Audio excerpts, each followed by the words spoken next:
Halo, assalamualaikum warahmatullahi wabarakatuh. Sebelumnya perkenalkan, nama saya Alice Beriana Putri. Pada video dan kesempatan kali ini saya ingin menjawab beberapa pertanyaan pada tugas video 2 program kebimbaan. Salam bimba, tetap semangat dan terus belajar. Salam bimba, buat baik dengan bijaksana. Pada pertanyaan pertama, apa yang sahabat pahami tentang dasar hukum dalam menerapkan metode bimba?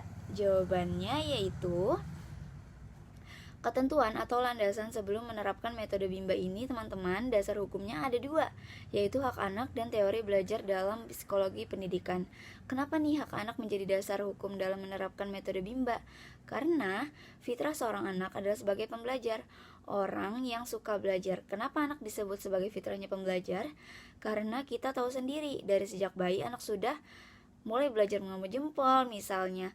Anak belajar merangkak, belajar berdiri, karena memang fitrahnya dari sana adalah sebagai seorang pembelajar. Kemudian rasa ingin tahu anak ini tinggi sekali, teman-teman. Makanya terkadang anak-anak suka banyak bertanya nih.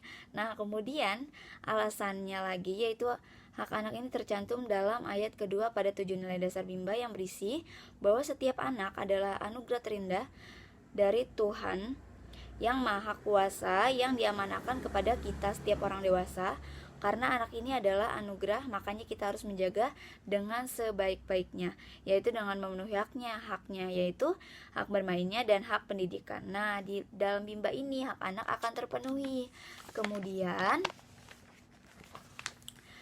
ada 3 hukum, yaitu the law of effect, hukum sebab akibat.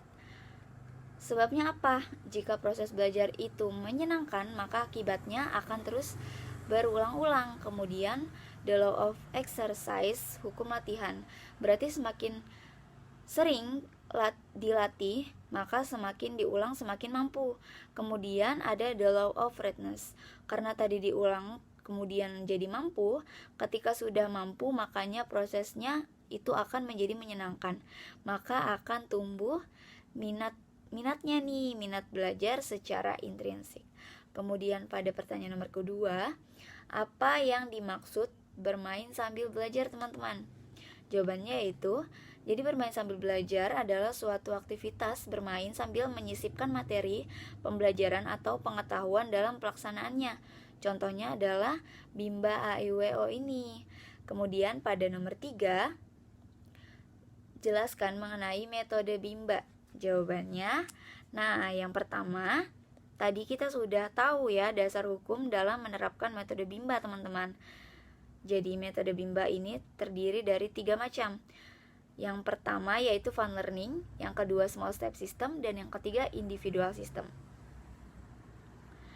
Fun learning adalah proses belajar yang sepenuhnya menyenangkan bagi anak, bertujuan untuk menumbuhkan minat belajar anak secara intrinsik tanpa adanya paksaan.